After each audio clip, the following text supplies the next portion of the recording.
L'affaire a largement dépassé les 475 442 km² de la République du Cameroun. Elle défraie la chronique jusque dans les plus hautes arcanes du pouvoir. Le bébé volé de Vanessa sonne désormais au Cameroun comme une ode à la lutte contre l'injustice pour certains et comme un hymne à la récupération politique pour d'autres.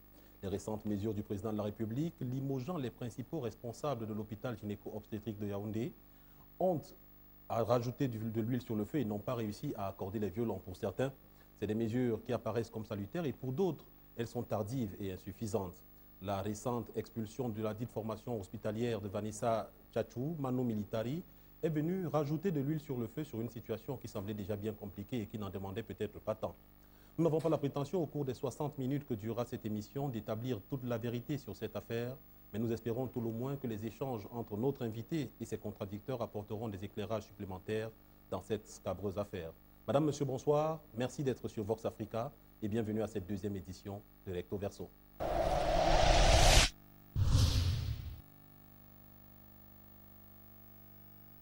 Dans la partie recto de cette émission, Sosten Fouda que nous recevons. Sosten Fouda, bonsoir. Bonsoir, bonsoir Paul Maël et bonsoir aux téléspectateurs de Vox Africa. Merci d'avoir accepté notre invitation. C'est un plaisir. Alors, je ne sais plus très bien comment il faut vous présenter à nos téléspectateurs. Est-ce qu'il faut leur dire que vous êtes un homme politique recalé de la dernière échéance présidentielle au Cameroun, ou alors est-ce qu'il faut simplement leur dire que vous êtes le défenseur acharné de la jeune Vanessa Tchatchou? Non, ni l'un ni l'autre, parce qu'en fait, être recalé à la présidentielle n'est pas une fonction et défendre Vanessa non plus n'est pas une vocation. Je suis universitaire et c'est cela qui me définit. Vous êtes enseignant au Canada notamment? Oui, effectivement. Et vous tombez malheureusement sur cette scabreuse affaire, s'il faut l'appeler ainsi, en venant en vacances au Cameroun. Oui, mais je dirais qu'avant d'arriver au Cameroun, j'avais déjà été informé par des journalistes via des réseaux sociaux sur cette affaire. Et je l'avais consigné dans mes notes en disant je verrai un peu plus clair en arrivant au Cameroun. Pourquoi des journalistes ont ressenti la nécessité de vous saisir, vous, pour une affaire comme celle-là, alors que s'ils partent du principe que vous êtes universitaire, il y en a une pléthore au Cameroun et dans d'autres pays d'Afrique et du monde. S'ils partent du postulat que vous êtes un homme politique, il y en a également une kyrielle.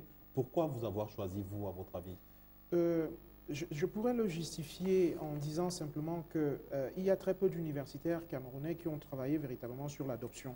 Et il se trouve qu'il y a des journalistes qui avaient fait rapidement le lien entre la disparition, le kidnapping du bébé de Vanessa Tchatchou et une possible adoption dans un hôpital de la ville de Yaoundé.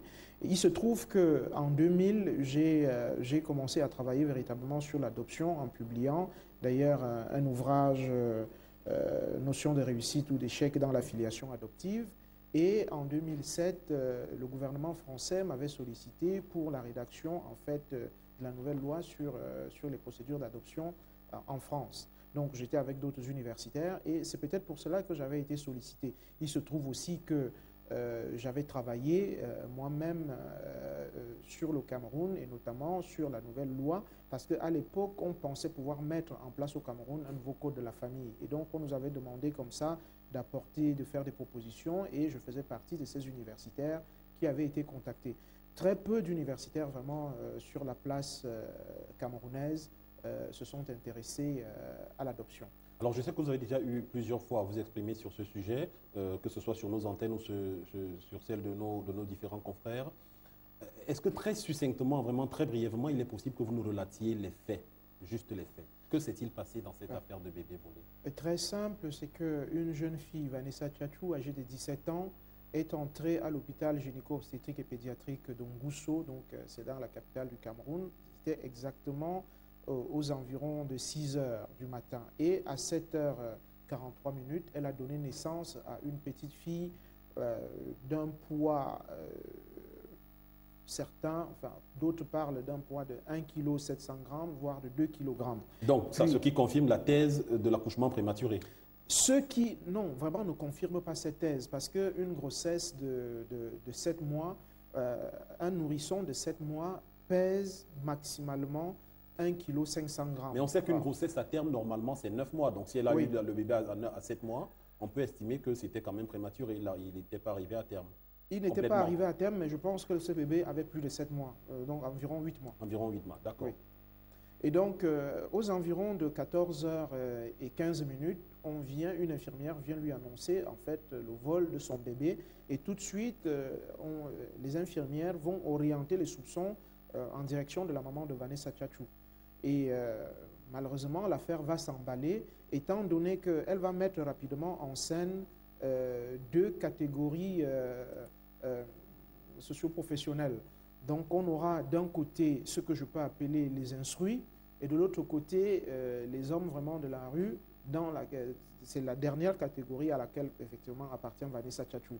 Donc, pour tenter de récupérer son bébé, elle va plutôt aller vraiment à la manière de la rue, c'est-à-dire qu'elle va s'agripper à l'infirmière, elle va provoquer des bagarres, et ceci va véritablement éloigner toutes les recherches, parce que personne ne va se concentrer sur le fait même. Et la direction de l'hôpital va attendre carrément 5 jours avant de se signaler aux autorités policières et judiciaires. C'est-à-dire que, étant donné que les faits ont eu lieu un samedi, le directeur de l'hôpital va attendre une semaine plus tard pour signaler le vol du bébé dans son hôpital. Entre-temps, il avait déjà essayé de faire sortir Vanessa de l'hôpital en lui faisant des promesses mirobolantes, du genre « je payerai vos études pendant 3 ans ». Et puis bon, ayant d'ailleurs organisé dans son bureau une séance de prière, allez, j'appellerais ça mystico-vaudou, le vaudou dans le sens négatif de cette expression, avec imposition de main en disant « bon, nous remettons tout cela au bon Dieu ». Alors, l'affaire finalement sort de ce cocon, j'ai envie de dire, sort du cadre de l'hôpital et devient une affaire nationale, devient même, j'ai envie de dire, une affaire d'État. Oui, parce que assez rapidement, l'on va mettre en lien, à partir des enquêtes journalistiques, l'on va mettre en lien cette affaire de kidnapping des bébés avec une autre affaire qui se déroule ailleurs. C'est celle d'une magistrate qui a simulé une grossesse pendant 9 mois. Et quand je dis qu'elle a simulé une grossesse, ça veut dire que dans son lieu de service, elle a des documents qui attestent qu'elle est enceinte. Notamment des documents que l'on peut trouver auprès de son supérieur hiérarchique. Et puisqu'elle est... Signée d'un médecin, je suppose. Oui, oui, signée d'un médecin de la République aussi. Puis, il y a aussi le fait que cette femme-là rend justice tous les jours.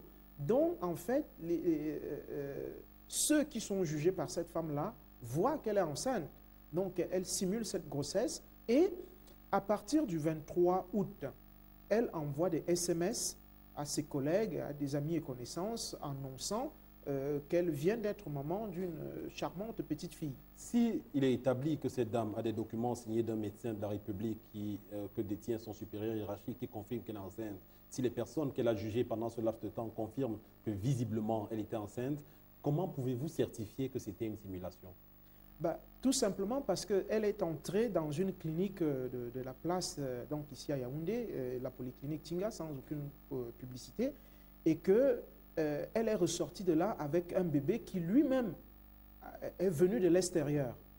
Donc là aussi, il y a des témoignages, c'est-à-dire que des gens ont vu cette femme entrer enceinte, puis un bébé est venu de l'extérieur, a été confié à cette femme qui est ressortie maintenant délivrée, comme on dit dans le jargon médical. Alors expliquez-nous, vous, à quel moment vous intervenez dans cette affaire et pourquoi justement vous vous saisissez de cette affaire? Parce que vous avez, comme on dit de façon triviale ici au Cameroun, vous avez acheté le problème. Oui, je ne dirais pas ça. C'est-à-dire que moi, quand j'arrive au Cameroun, j'essaye de reprendre toutes les notes qui avaient été écrites, d'ailleurs par vous, journalistes, sur cette affaire. Et assez rapidement, je me rends compte qu'il y a quelque chose qui ne tourne pas rond. Notamment quand je me rapproche de la magistrate et qu'elle me présente ses documents, notamment ceux relatifs à l'adoption, je découvre qu'elle n'a pas suivi la procédure normale. La procédure normale au Cameroun qui est en fait de 12 mois minimal. C'est-à-dire que pour pouvoir avoir l'agrément, il faut par exemple rencontrer un psychologue au moins 8 fois. Et c'est une rencontre mensuelle. Donc, ce qui veut dire que pendant 8 mois, vous rencontrez un psychologue qui lui-même doit faire un rapport. Or, la ministre Bakambok, qui est la ministre des Affaires sociales du Cameroun, a expédié ce dossier en 2 mois. Puis, j'ai fait un lien entre le médecin qui suivait Vanessa Tchatchou et le médecin qui suivait cette dame-là. Donc il y a un lien, sans compter maintenant que les deux femmes ont quasiment le même médecin. D'accord. Puis, d'un autre côté, j'ai pu découvrir qu'il y avait aussi, je n'aime pas trop cette expression-là, mais en fait, un rapprochement régional, voire tribal. C'est-à-dire que Vanessa Tchatchou est originaire de Bangou, dans l'ouest du Cameroun. Dans l'ouest du Cameroun. La magistrate est de mère Bangou, dans la même localité. Le médecin lui-même est aussi de maman Bangou, donc dans la même localité. Donc, finalement, j'ai pris tous ces éléments, je les ai portés à la connaissance des services de police de notre pays. Donc, par exemple, j'ai été rencontrer pendant des heures le directeur de la police judiciaire en lui disant « essayez un peu de rapprocher les deux ». Puis, un autre fait troublant est que cette affaire a été confiée à un commissaire divisionnaire, donc le docteur Pierre Nitt. Et le docteur Pierre Nitt, donc, qui est docteur en droit, avait à enquêter sur cette affaire du bébé volé, mais aussi sur une autre affaire d'un bébé abandonné à l'hôpital central. Et à aucun moment, ce commissaire divisionnaire, donc chevronné, n'a pu faire le rapprochement entre les deux affaires, alors que les deux affaires étaient vraiment liées. Et l'on va d'ailleurs découvrir que dans le déroulement de cette affaire, que le supposé bébé abandonné à l'hôpital central, même si lui, il a été abandonné un peu plus tôt, c'est-à-dire le 13 août, alors que le bébé de Vanessa a été volé le 20 août, il y a quand même quelque chose qui relie ces deux bébés et le bébé supposé mort et enterré en Gauteng. C'est qu'en réalité, le bébé abandonné a pour mère une certaine Laetitia Anaba qui elle-même serait originaire donc, de Minta. Et Minta, c'est toujours aussi dans le département de la Haute-Sanaga.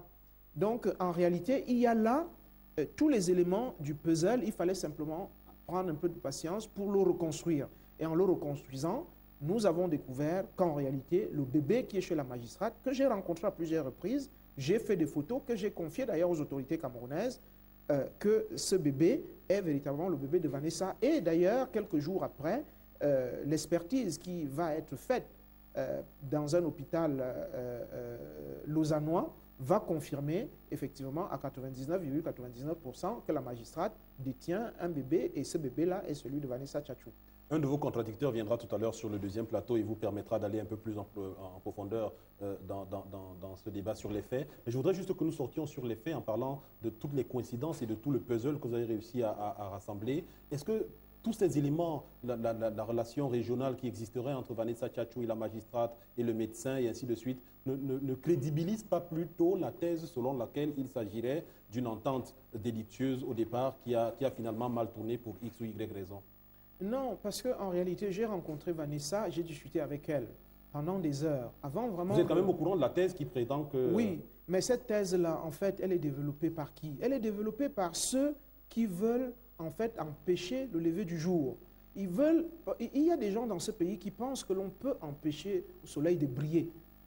Vanessa Tchatchou, 17 ans, si vous permettez, est l'exemple de ce nouveau Cameroun que nous voulons construire. C'est une jeune fille de 17 ans, originaire de Bangou, qui rencontre et tombe en amour avec un jeune, Issa Ouseni, de 23 ans, lui-même musulman, originaire du nord du Cameroun. Et les deux vont construire une histoire d'amour. Vanessa Vous va pensez décider... que c'est possible de construire une histoire d'amour à 17 ans? Oui. D'ailleurs, c'est le meilleur moment pour construire le grand amour. Parce qu'en réalité, on n'est pas dans le jeu d'intérêt. On est vraiment dans le full contact, comme on dit, comme disent les jeunes aujourd'hui. C'est-à-dire qu'on se rencontre et on pense d'ailleurs que l'on peut vivre d'amour et d'eau fraîche. Parce que si Vanessa avait eu 25 ans, il y a bien longtemps qu'elle aurait abandonné ce combat. Merci, Sostène Fouda. On est arrivé au terme de la première partie qui était celle pour que vous nous relatiez exactement quels étaient les faits. Et dans la deuxième partie, nous allons un petit peu plus nous appesantir sur la réaction du gouvernement camerounais par rapport à cette affaire. On se retrouve dans quelques secondes.